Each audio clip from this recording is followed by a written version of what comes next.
Fala, povo de Deus, a paz do Senhor Jesus Cristo. Estamos aqui uma vez mais para falarmos a respeito da pré-aula, da aula dos jovens do próximo domingo, a aula que será a lição de número 11, no dia 13 de março de 2022, quando estaremos estudando esta lição. Estou aqui com meu amigo, pastor Juliano Fraga. Prazer, pastor Wesley, você que nos assiste, Deus abençoe, inscrito em nosso canal. Nós vamos tratar de um assunto muito importante, a lição de número 11, dita pelo pastor Wesley, e aí é o sétimo sinal, Jesus ele ressuscita Lázaro. Tenho certeza que esta pré-aula será ferramenta para a sua abençoada e edificante aula no próximo domingo pela manhã em nossas igrejas, nas escolas bíblicas dominicais. Temos um textuário, pastor? Pastor Juliano, os que não são inscritos, se inscreva aí no canal, né? É uma oportunidade de Claro. se inscrever para que possamos contribuir melhor para o reino de Deus. Com certeza. O textuário diz, disse-lhe Jesus, eu sou a ressurreição e a vida, quem crê em mim, ainda que esteja morto, viverá. Uma promessa de Uma Jesus. promessa maravilhosa e vem falar sobre a soberania, né, do nosso Deus. Essa aula maravilhosa, hein? Temos aqui o resumo da lição, Jesus tem o controle a respeito da vida e da morte. É verdade que Jesus ele tem a chave da morte. Ele não tinha ou vai ter, ele não conquistou, sempre a chave esteve em sua mão. Não é verdade que Jesus perdeu essa chave, teve que lutar com o diabo para recuperar essa chave. Já que o senhor está falando isso, então vamos esclarecer para os alunos. Não é verdade que Jesus Cristo, quando morreu, foi até o inferno e tomou a chave da mão do diabo? Nós Tem temos essa teoria que muitos que Jesus pregou os espíritos em prisão. Isso. Nosso irmão Pedro vai dizer isso. E me parece que não foi no tempo de Noé, como alguns sugerem. Existem dois posicionamentos. Jesus pregou aos espíritos em prisão. Era o espírito de Cristo em Noé, no tempo de Noé. Existe aí alguns teólogos que defendem isso. Eu acredito que não. A palavra pregou ali é querisso. No grego é anunciar, é propagar. Ele não fez apelo também àqueles que não ouviram o evangelho. Aí, muitos dizem isso, mas no Antigo Testamento já havia o evangelho. Gálatas 3 vai dizer que o evangelho foi pregado a Abraão. Existe o proto-evangelho em Gênesis 3,15. A salvação no Antigo Testamento também era pela fé. Hebreus 11. Logo, então, nós entendemos que não houve em nenhum momento uma pregação de Jesus de caráter evangelístico para alguém aceitar Jesus pós-morte. Segue-se o juízo após a morte. Jesus ele desceu às partes baixas da terra, anunciou a sua vitória, mas não fez apelo e muito menos Jesus teve uma luta travada ali com o diabo nunca teve no inferno, eles estão nas regiões dos ares, ainda que alguns demônios estão aprisionados em um tártaro, segundo a Pedro 2,4, que ali é o abismo. Mas Jesus ali ele não tomou chave, a chave sempre esteve em suas mãos. Isso é uma conversa de pregadores e surgiu essa ideia aí nos Estados Unidos, em Toronto, no Canadá, quando Kennedy Hagin, Copeland, esse pessoal aí da confissão positiva, que trouxe a teologia da prosperidade aqui para o Brasil, na terceira onda do movimento pentecostal, que nós chamamos de movimento neopentecostal. Então não é verdade, se um aluno questionar sobre essa ideia de Jesus ter lutado contra o diabo, isso não existiu, esse dualismo aí nas regiões espirituais do estado intermediário, no Hades, isso não existiu, essa possibilidade, e Jesus sim, ele tem o poder sobre a morte, porque ele é a ressurreição e a vida. Resolvido isso, vamos lá então para a nossa introdução. Na lição de hoje, vamos refletir a respeito de um aspecto fundamental de nossa fé no Deus a quem servimos. A segurança de que Ele sempre tem o controle de todas as coisas. A soberania é de Deus. Não há circunstâncias alguma que pegue Deus de surpresa, ou que limite seu poder. Seja qual for a origem ou a extensão do dano, ou qualquer tipo de mal, nada escapa do controle soberano do Criador. Quando existe uma tragédia, isso não significa que saiu do controle de Deus. Nada. Nós vamos olhar isso nos evangelhos o tempo todo, acontecendo situações que Jesus Cristo foi intervir, mas nada tinha escapado do seu controle, simplesmente para que o nome dele fosse glorificado. E existem esses questionamentos em sala de aula, às vezes, ou nos nossos arraiais como igreja, de que Deus é bom e o mal ele existe. Deus está no controle disso também.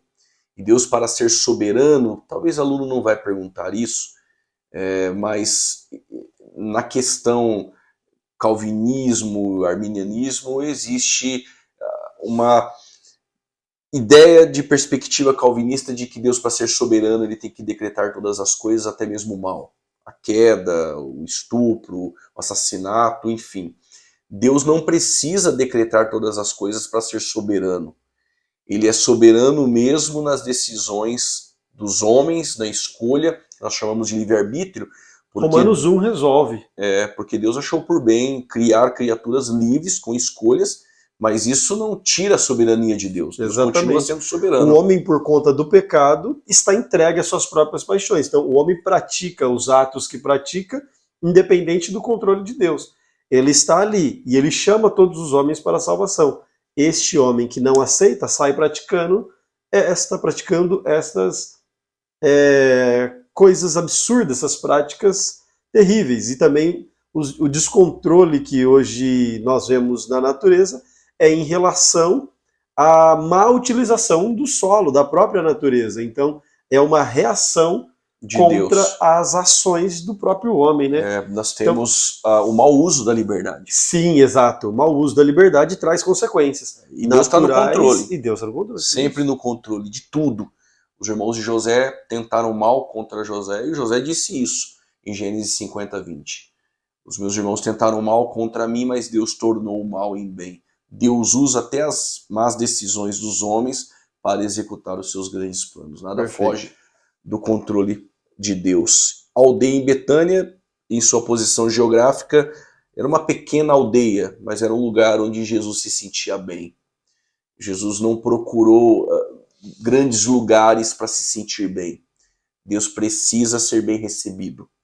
E aí você pode, como professor, trazer já essa prática lição ao aluno, aquele que está em sala de aula.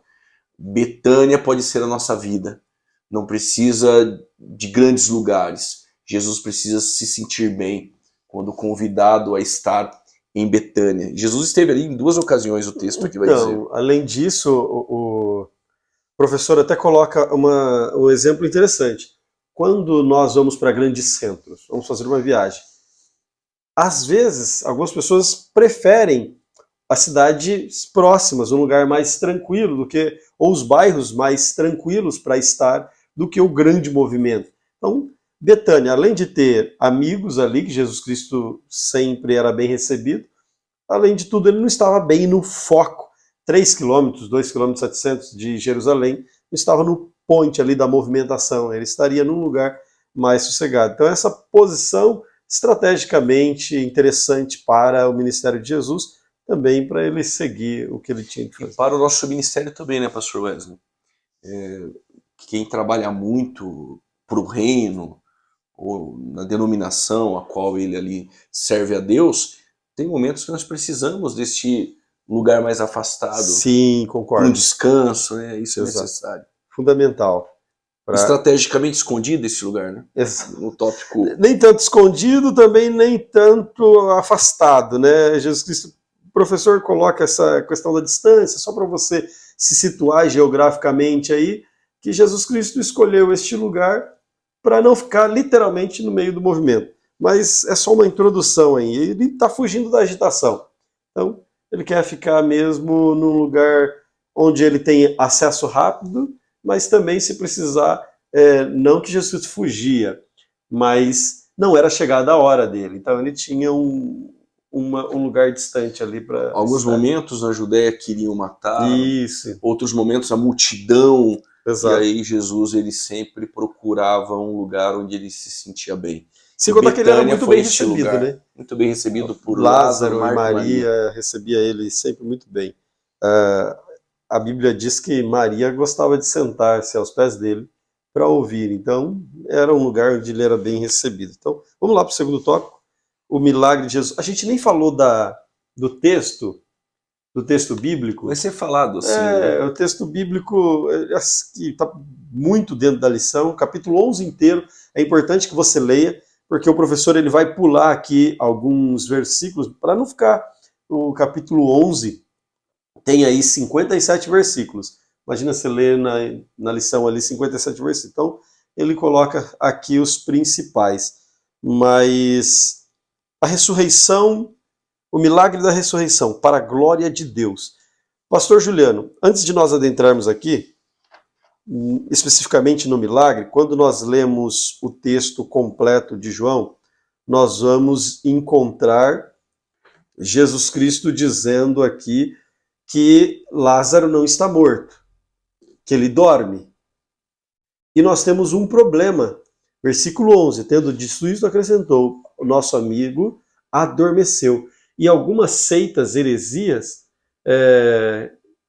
infelizmente, usam este texto para dizer que nós, cristãos, quando morrermos, estaremos dormindo, sono da alma, né, que eles chamam. O sono da alma. E aí, isso uma ideia adventista, né, das Testemunhas de Jeová.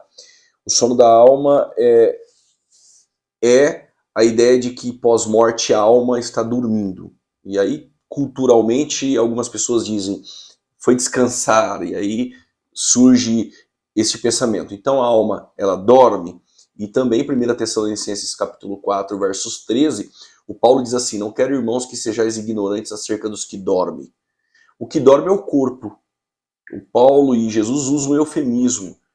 O eufemismo é um recurso de linguagem para uma notícia ruim, mas tentar amenizar a situação. Então o que dorme é o corpo, mas a alma é imortal, a alma está em consciência.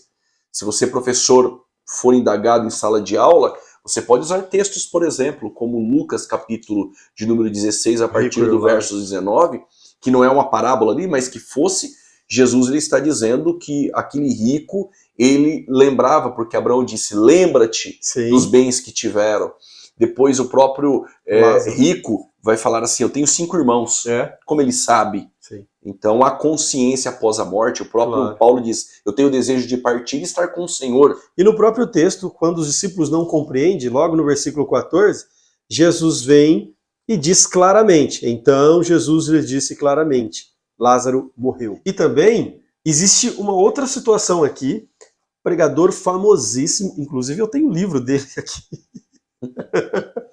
Mas, pastor Juliano, ainda dentro desse assunto, alguns dizem que o cristão, a partir do momento que ele morre, já vai reinar com Deus. É certo afirmar isso? Não, não vai reinar com Deus. A ideia de reino, este reino está dentro de nós. Mas existe um reino prometido ao povo judeu, que é uma promessa... Desculpa te cortar. Há uma confusão aí quando as pessoas falam de estado intermediário da alma. Que aí fala que a igreja, uma vez que aceitou que o cristão morreu, já vai reinar com Jesus Cristo. E isso também é uma afirmação completamente oposta à Bíblia Sagrada. Porque a ideia de reino, nós hoje fazemos parte desse reino. Sim. Mas tem um reino por conta da aliança abrâmica, da aliança davídica. 2 Samuel capítulo 7, versos 13, Deus prometeu um reino eterno para Davi. E quando Jesus ele vai nascer, o Gabriel falou para Maria, o que vai nascer de ti será chamado Jesus, ele será grande, filho do Altíssimo, e o seu reino será eterno para sempre. Este reino é literal e se cumpre no milênio. Então o cristão, quando ele nasce de novo, ele já está dentro deste reino, porque a igreja é a manifestação desse reino. Mas existe um reino literal chamado de reino milenar, que é um reino de 1000 anos que vai acontecer. Então o cristão, quando ele morre, a alma dele está em consciência, mas ela está em um paraíso aguardando a ressurreição, que é o arrebatamento da igreja. Ocorre ali quando a trombeta soar, os mortos ressuscitarão primeiro e depois nós que ficarmos vivos. E aí, nesse encontro com o Senhor nos ares, nós vamos participar de alguns eventos, Tribunal de Cristo, Bodas do Cordeiro. Perfeito. E aí depois da segunda vinda de Cristo, ocorre o período milenar de 1000 anos. Então quando nós morremos, nós não vamos reinar com Cristo. Exato. Nós estamos... Não de pronto. Reinaremos, mas não neste momento. Nós somos reis, exato, né, de um reino. Exato. Porque 1 Pedro 2,9 vai dizer que nós somos reis e sacerdotes. Apocalipse também. Apocalipse 5, versículo do 6 ao 8 vai dizer, e precisamente o 10, que nós somos reis e sacerdotes. E no capítulo 1 também. Sim. O seu sangue nos lavou e tal, e nos fez reis e sacerdotes. Então nós já fazemos parte de um reino, e a igreja é a manifestação deste reino, enquanto a salvação é a dádiva deste reino. Vamos dizer que nós estamos num treinamento, né? Fazemos parte deste reino. Porque Jesus falou, o reino dos céus é semelhante. A ideia de reino dos céus e reino de Deus, e se entrar nisso alguém vai perguntar se existe diferença, ao meu ver não, porque o Mateus ele cita reino dos céus porque ele escreve aos judeus, eles não pronunciam o nome Deus, né? Então ele usa a expressão céus, para o judeu, céus, a ideia é Deus, como o próprio filho pródigo, ele diz, pequei contra o céu, pequei contra ti, eu pequei contra Deus. Então é mais ou menos por aí, mas pós-morte aqui, a ideia de dormir não funciona, não existe o sono da alma. A alma está em consciência, e tem Filipenses 1, versículo 21 ao 23, Lucas 23, 43, o texto citado aqui de Lucas 16, versículo 19 a seguir, é o texto clássico, e também Mateus 10, versículo de número 28, a alma não pode morrer. Então só aqui a gente resolveu duas situações aí, sono da alma e a questão do reino imediato. Vamos seguir aí então para o primeiro ponto do milagre da ressurreição. Para a glória de Deus. A expressão glória de Deus tem um lugar central no texto. Jesus disse aos discípulos que a enfermidade era para que o Filho de Deus seja glorificado por ela. Quando Marta hesitou diante da ordem de tirar a pedra do sepulcro, Jesus ressaltou justamente esse propósito. Esse milagre, portanto, seria mais um evidente sinal de sua divindade. Embora já tivesse registrado tantos outros, João precisava incluir esse para mostrar o poder de Jesus Cristo, ou poder de Cristo, sobre esse terrível inimigo, a morte. Ou seja, é uma doutrina que nós precisamos compreender, que Deus também tem poder sobre a morte. E nessa ocasião, Jesus Cristo poderia, claro, ter curado Lázaro à distância. Ele fez isso com o filho do centurião. Exato. Mas era necessário que os próprios discípulos dele vissem, né? Apesar de já ter visto também lá o filho da viúva de Naim. Os discípulos é aqueles que estavam em volta, né? Sim. Porque o Jesus de Nazaré, que ressuscitou Lázaro, ele criou ódio, né? Naqueles que estavam em sua volta. Quase em todos os milagres. Os saduceus, eles tinham que ver isso. Porque a crença dos saduceus era não crer na ressurreição e também não crer no campo espiritual, anjos, por exemplo, eles não criam.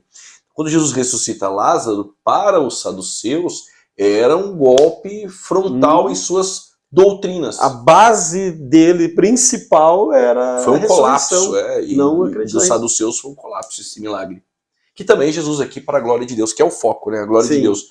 O que Jesus faz é para a glória de Deus. E nós temos que viver, 1 Coríntios 10, 26, tudo que fazei para a glória de Deus. Então, na verdade, os milagres são para a glória de Deus. Né? Os milagres são para a glória de Deus.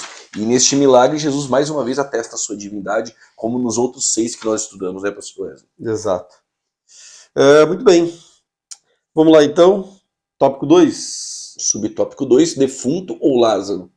E aí? Quando alguém morre, não faz mais sentido chamá-lo pelo nome, porque não há comunicação alguma entre vivos e mortos.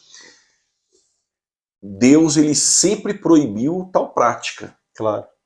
Isaías 8, Deuteronômio e Levítico 18, Deus, ele abomina a prática de consulta a mortos. Então, lá no texto clássico de 1 Samuel 28, quando Saul consulta a pitonisa ali de Endor, ali não foi o Samuel. Não, jamais. Inclusive, a feiticeira está enganando até cristãos. Sim. Até hoje. Muitos cristãos ainda pregam e hoje acreditam que ali era que Samuel. Era Samuel por conta de algumas evidências que aparecem no texto. Olha, o texto começa dizendo o seguinte, que Deus rejeitou Saul, não falava com ele nem por Urim, nem por Tumim, por sacerdote, nem por palavra, nem por profeta. Deus rejeitou. Agora Deus iria usar o método que o próprio Deus abomina? Né? Outro ponto, não tem como o morto voltar do estado intermediário a não ser pela ressurreição. Está escrito lá em Lucas, no capítulo 16, no final do texto do rico e do Lázaro, o próprio Abraão vai dizer para o rico, só há uma maneira de sair daqui para avisar os 5 irmãos, é através da ressurreição. E ali, o Samuel, que está no seio de Abraão naquele momento, Não tem como. iria ressuscitar para falar com alguém que Deus rejeitou usando um método completamente contrário. Exato. E outro ponto para descartar que era o Samuel, o texto em 1 Samuel 3 vai dizer que nenhuma palavra que Samuel disse caiu por terra. E ali o demônio ou o engano da própria feiticeira dizendo amanhã o Saul iria morrer com seus filhos não foi verdade. Não aconteceu. Depois de mais de 10 dias depois isso aconteceu. Isso. Então o Samuel não iria profetizar que seria amanhã e cairia por terra logo agora. Então descarta essa ideia de consulta a mortos. Ou seja, os nossos cristãos atuais aí, os pregadores, as pessoas que acreditam nisso, estão acreditando em psicografia. Exato, exato. E pregando, Deus uma me... inclinação de mãos dadas ao kardecismo, né? Exatamente. Então, cuidado aí quando estudares a Bíblia para não cair nesse engodo que vai te deixar aí numa situação difícil. Então, olha que legal, pastor. Acontece que com a morte isso, até grifei aqui. Cessa completamente a possibilidade de comunicação, pois o espírito e a alma já estão fora do corpo. Só que é interessante observar aqui uma outra coisa, pastor. Para mim, para nós vamos falar defunto, porque é natural, morreu. Mas Deus, ele não trata com mortos, mesmo porque a Bíblia diz que Deus não é Deus de morto, é Deus de vivo. Exato. Então, Deus, Jesus Cristo, ele é Deus. Ele chama Lázaro, porque ele não está falando com o morto, ele está falando com o vivo. É interessante isso aqui também, observar a forma como Jesus... Porque Jesus Cristo não fala, defunto, sai para fora. Lázaro. Até porque também se Jesus falasse sai para fora, sairia todo mundo, né? Exatamente. Imagina. Mas é isso aí. Contudo, ele falou Lázaro porque o seio de Abraão todo iria sair para fora. É o poder da vida, né? Sim, é o poder da vida. Se ele der a ordem, todos que estão ouvindo. Agora imagina o corpo de Lázaro, 3 dias, cheirando mal, e Jesus chega no 4º dia. Então em 3 dias, o corpo já começa a cheirar mal, apodrecer, e no 4º dia Jesus chega. E o milagre é de ressuscitar, mas trazer esse corpo recompondo todo ele, né? Isso aí é fenomenal. É fenomenal. A questão não é só, então, o fato de ressuscitar.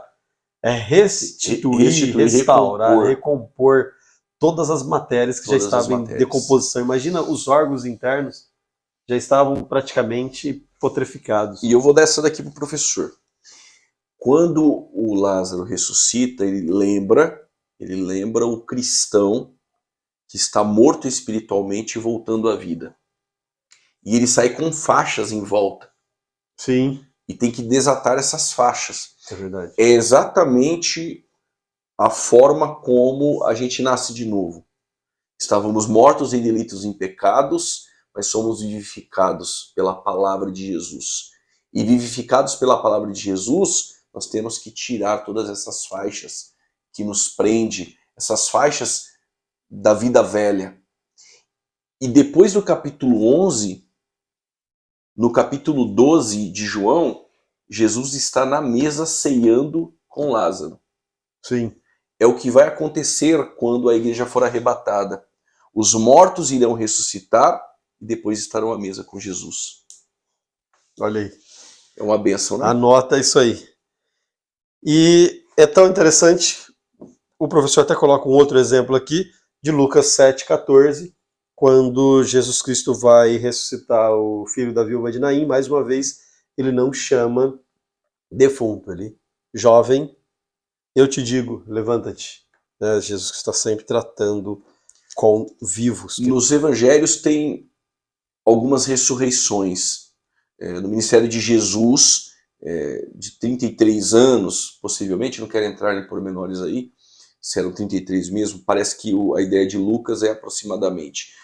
Mas 3 ressurreições. Viúva de Naim, casa de Jairo e o Lázaro. Exato. O Lázaro, Jesus ressuscitou ele ali dentro de Betânia, mas o corpo já havia saído para fora da casa. Já estava no túmulo, com a pedra lacrada já.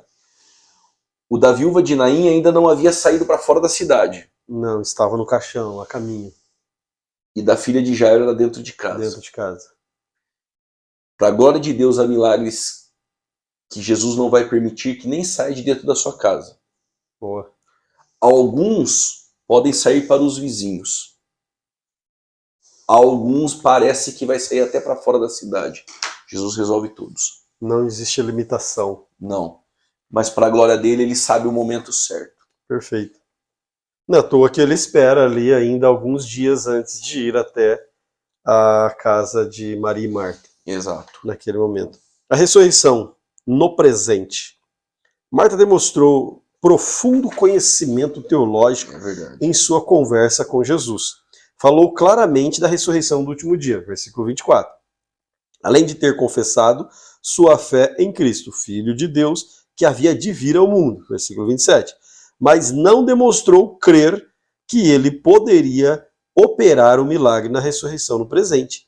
Esse é um exemplo de como nossa compreensão teológica, por mais profunda que seja, ainda pode apresentar grandes limitações espirituais. É fato isso ou não, pastor? É porque a teologia, nós que estudamos, nós temos que tomar muito cuidado de não querer colocar Deus dentro da nossa gaveta de livros, ou da nossa estante de livros. Falar, Deus vai ficar aqui.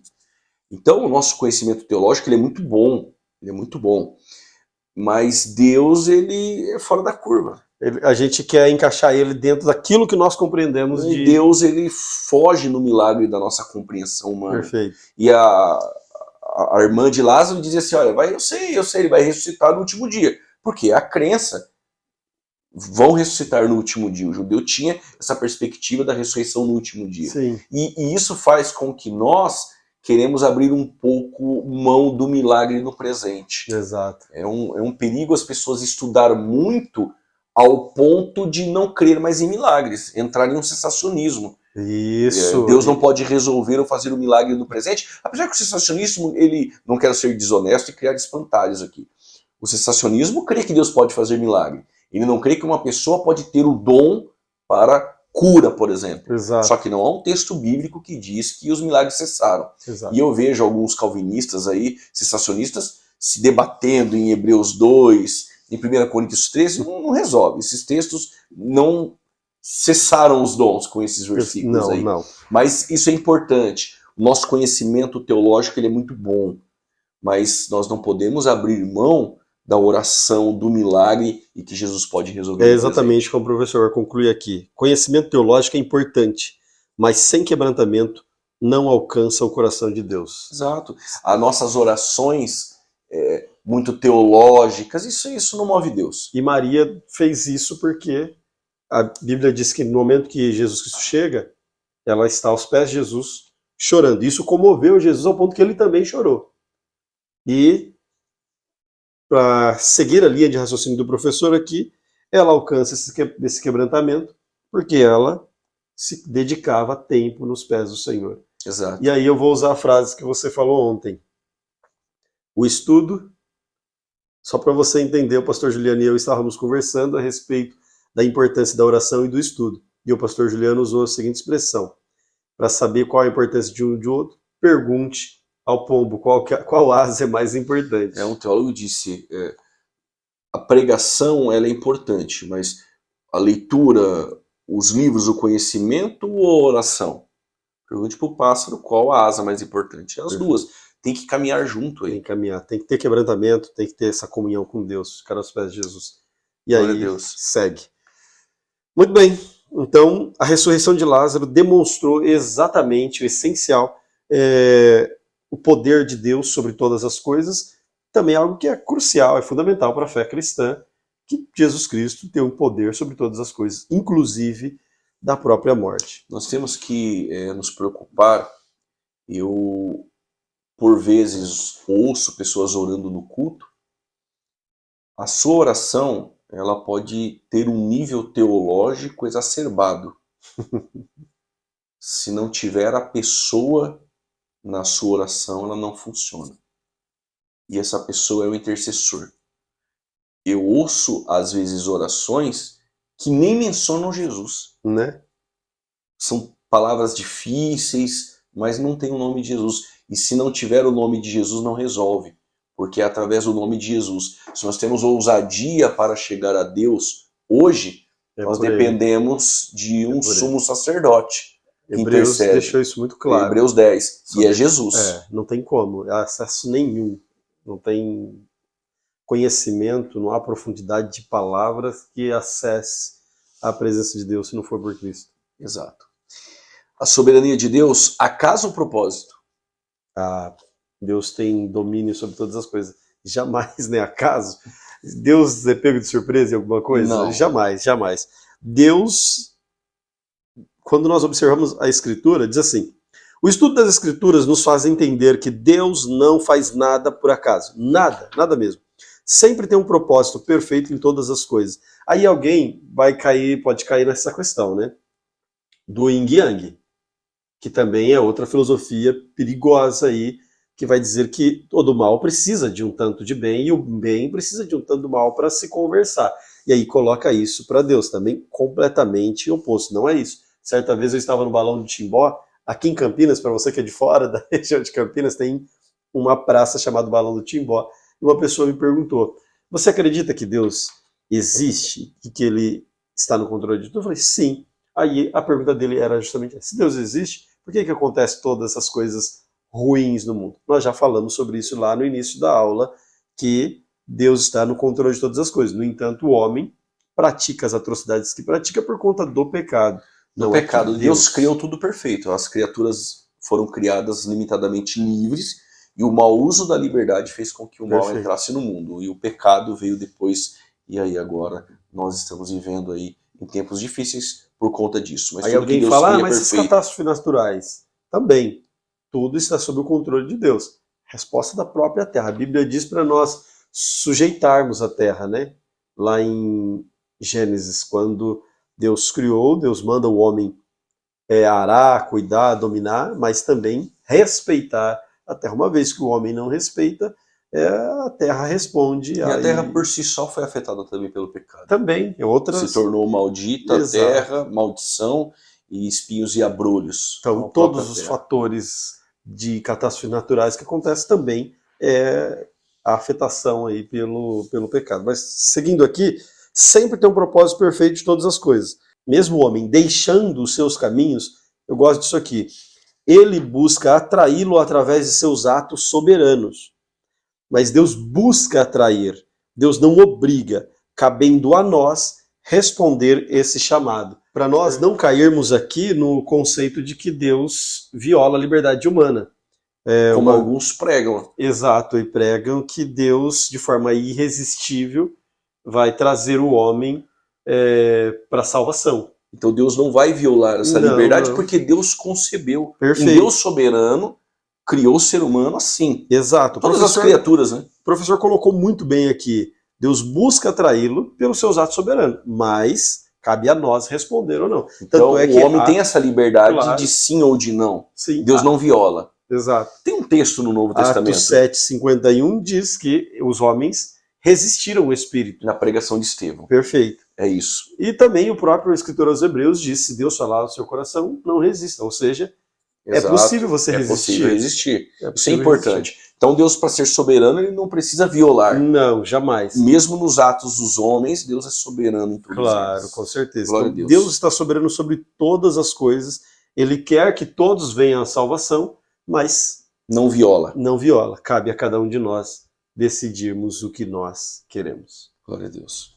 Amém? E ele vai dar duas referências aí, Romanos 12, 1 e 2, e Efésios 1 também, 3 ao 6, você encontrará. Vivendo os propósitos de Deus, pastor Juliano. Viver os propósitos de Deus não nos isenta de sofrimentos, como Jó, enquanto estivermos nessa vida terrena. Ora, Paulo estava dentro do propósito de Deus. Qual era?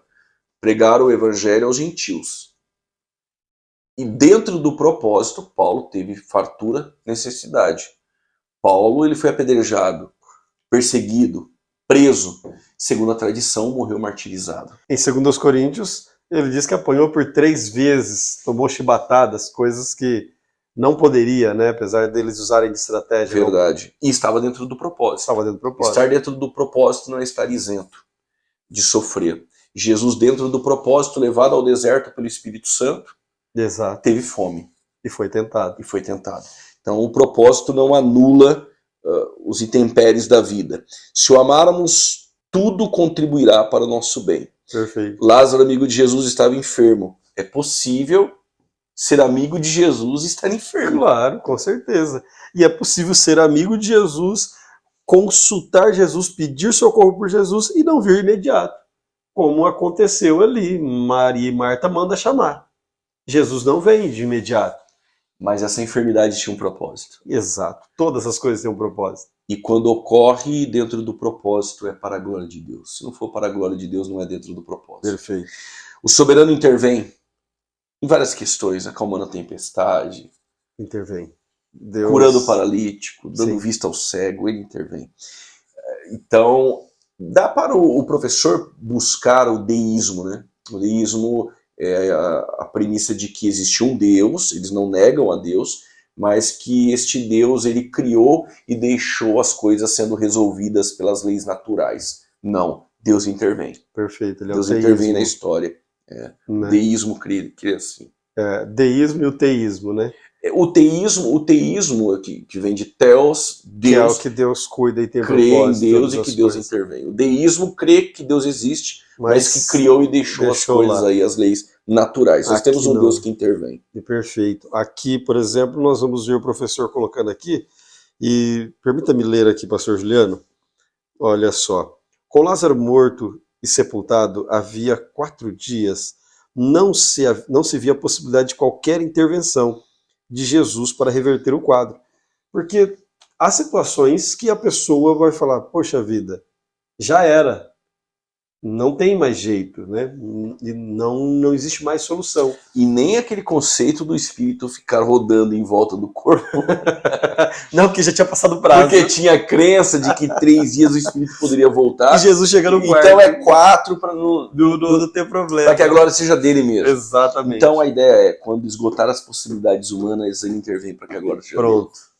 Exato. Tipo assim, se Abraão tiver um filho com 76, é dele. Exato. Se tiver com 80, ele bate no peito na roda dos amigos e fala, eu sou o cara. Então eu vou deixar com 99 para 100.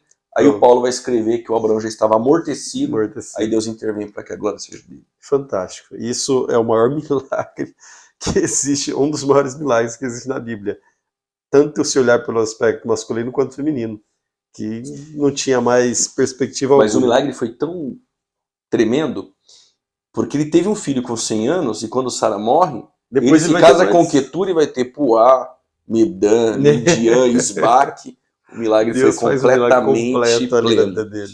Não é incomum ouvir cristãos que já não creem em um Deus que faz milagres e que quer dirigir a nossa vida por inteiro. Ou seja, Deus ele tem interesse em dirigir a nossa vida e ele continua fazendo milagre. E isso aqui é interessante. Apesar do pastor Juliano já ter dito aqui, assim, de maneira muito clara, com muita propriedade, mas Deus, ele sim, quer dirigir a nossa vida, não por força, não é de maneira irresistível, se eu permitir, ele dirige, ele conduz, e infelizmente nós temos muitos irmãos que já não mais acreditam nos milagres. E aí não é nem por conceito de doutrina, teologicamente falando, se é calvinista, sensacionista, não é nem isso. Alguns deixaram realmente de crer que Deus faz milagres. E não é por conceito teológico. Sim. É pela maneira como veem Deus e conhecem a Deus hoje. Ou talvez as situações da vida que vieram ocorrendo... Desgastou e se permitiu esfriar na fé. A dúvida é normal. A dúvida é normal. A dúvida é essa aqui. Será que Deus vai querer ressuscitar Lázaro? Será que está dentro do propósito de Deus? Eu não sei, eu tenho dúvida. Isso não incomoda Deus, essa dúvida. Não.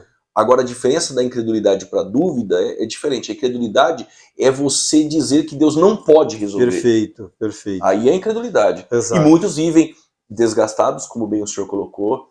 Tantas coisas já aconteceram, tantas perdas, e já não veem mais um Deus soberano que está no controle de tudo. E deixam de acreditar que Deus pode intervir. Mas outros a incredulidade. É. E Deus deixou de fazer milagres do próprio Jesus por causa da incredulidade do povo. Isso é verdade. Então, ele conclui aqui o tópico dizendo: Deus quer que toda a nossa vida seja para a glória dele. Amém. Toda a nossa vida. 1 Coríntios 10, 31. Ele se interessa por nós por inteiro, espera de nós uma entrega total. Entrega o teu caminho ao Senhor, confia nele. E ele tudo fará. Mesmo que o tudo fará de Deus não corresponda ao com a minha expectativa humana. Exato. Uma coisa tem Glória a Deus por isso. A gente não pode confundir. Entregar o meu caminho ao Senhor, ele vai fazer o que eu quero. Não é bem assim. Se nós oramos, seja feita a tua vontade e a dele. Então, é a vontade dele. Conclusão.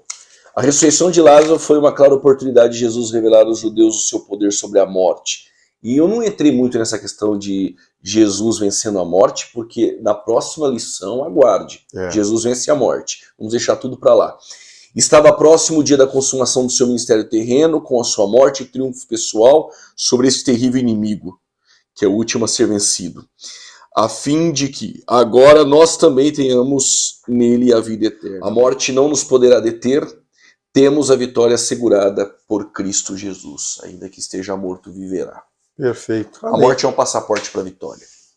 Perfeito. Próxima aula, Jesus vence a morte. Será um prazer. Meu amigo, se você tem se identificado aí por esse canal, se inscreva, não deixa aí de dar aquele joinha, o like.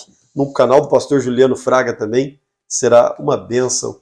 E a gente reforça aqui que não é por conta de números, mas é para que este evangelho, esta mensagem, alcance o máximo de pessoas possível. Compartilhe esse vídeo com outras pessoas.